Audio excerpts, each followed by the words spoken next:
இது மகிமை நேரம். ஆண்டவராகிய இயேசு கிறிஸ்துவின் நாமத்தினாலே உங்கள் யாவருக்கும் என்னுடைய காலை வணக்கத்தை தெரிவித்துக் கொள்கிறேன். இந்த நாளிலும் நாம் தியானிக்கும்படியாக தெரிந்து கொண்ட வேத வசனம் ரோமர் 8ஆம் அதிகாரம் 30ஆம் வசனம். எவர்களை முன்குறித்தாரோ அவர்களை அழைத்தும் இருக்கிறார், எவர்களை அழைத்தாரோ அவர்களை நீதிமான்களாக்கியும் இருக்கிறார், எவர்களை நீதிமான்கள் ஆக்கினாரோ அவர்களை மகிமைப்படுத்தியும் இருக்கிறார்.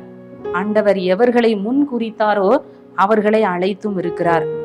ஆண்டவரால் முன்குறிக்கப்பட்டவர்கள் தாயின் கருவில் உருவாகும் முன்னே ஆண்டவர் தெரிந்தெடுத்திருக்கிறார். ஒவ்வொருவரையும் தேவன் இந்த உலகத்திலே படைத்ததற்கு ஒரு நோக்கம் உண்டு.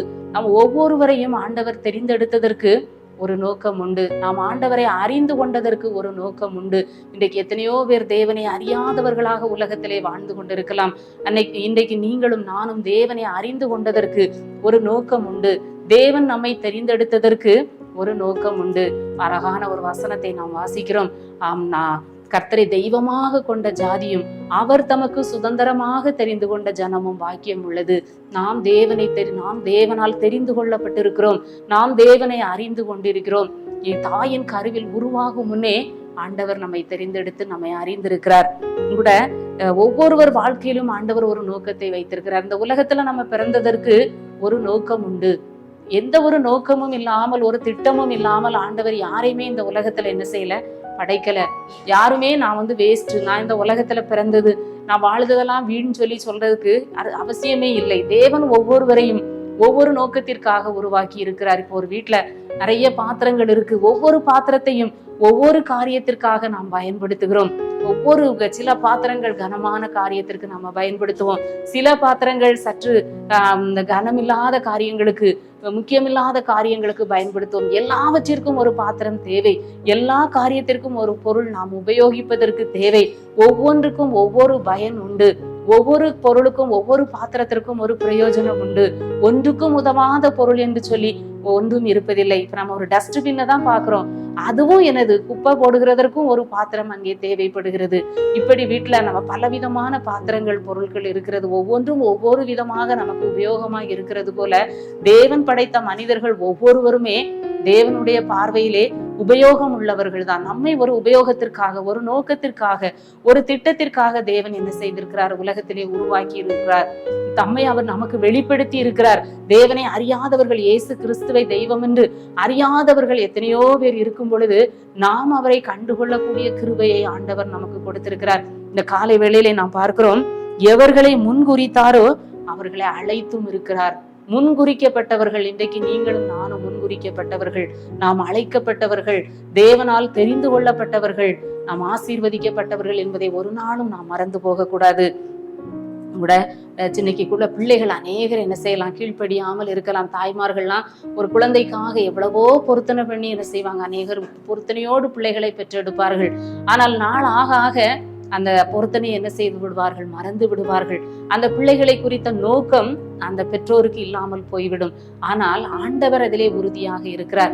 என்ன நோக்கத்திற்காக ஆண்டவர் நமக்கு குழந்தைகளை கொடுத்தாரோ, ஆண்டவர் நமக்கு பிள்ளைகளை கொடுத்தாரோ, அந்த நோக்கத்தை நாம் என்ன செய்ய வேண்டும், நிறைவேற்ற வேண்டும். இப்போ மோசேயை குறித்து நாம பார்க்கிற பொழுது, மோசேயை குறித்து ஒரு தேவ திட்டம் இருந்தது. ஒருவேளை மோசே அதை அறியாமல் இருந்திருக்கலாம். மோசே என்ன செய்கிறார், அந்த பார்வோனுடைய அரண்மனையிலே வளர்ந்த பொழுது தேவ திட்டம் அவருக்கு என்ன செய்யவில்லை, புரியவில்லை. எனவே அவர் 40 ஆண்டு காலம் அவர் என்ன செய்தார், அந்த அரண்மனையை வாழ்க்கையை விட்டு அவர் தூரமாக சென்றார்.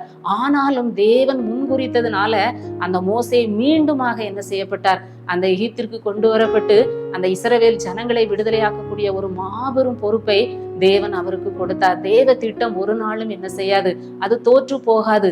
நமக்கு நம்ம பிள்ளைகளை குறித்தோ, நம்முடைய சந்ததிகளை குறித்தோ நாம் அநேக நேரங்கள்ல கலங்கி கொண்டிருக்கலாம்.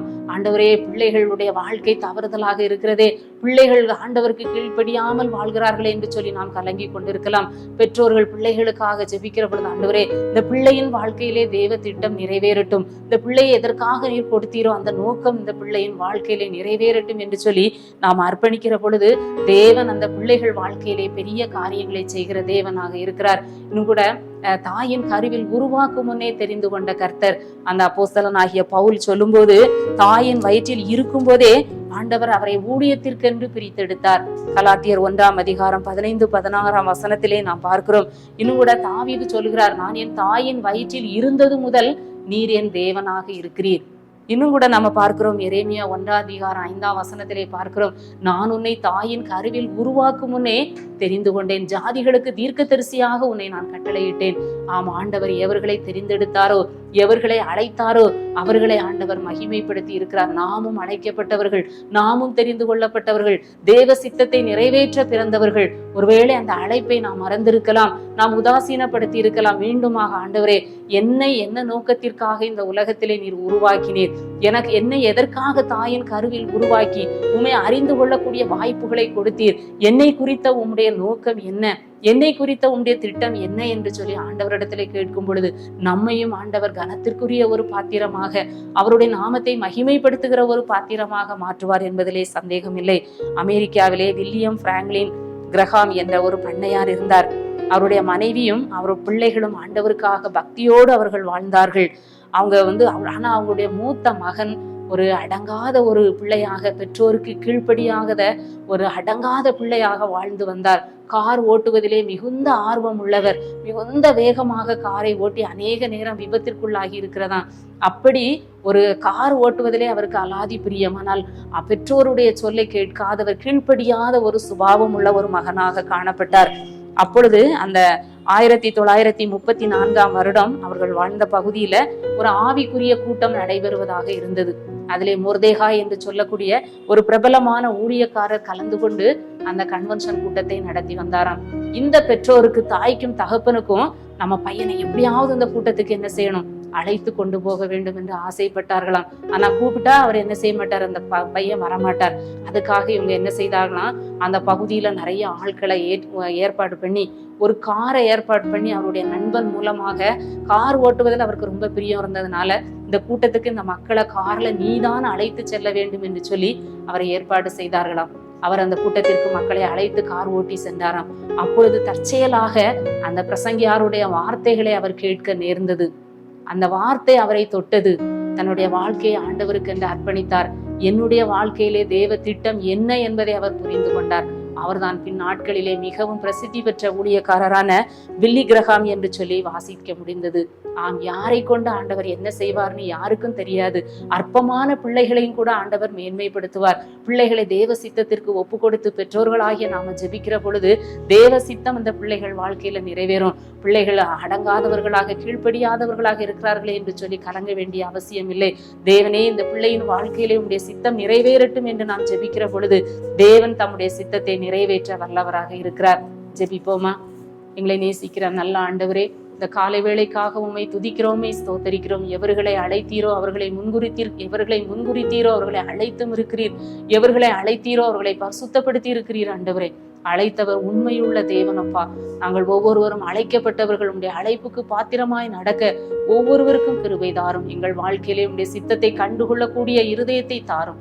மீட்பர் இயேசு கிறிஸ்துவின் மூலம் ஜெபிக்கிறோம் நல்ல பிதாவே, ஆமென்.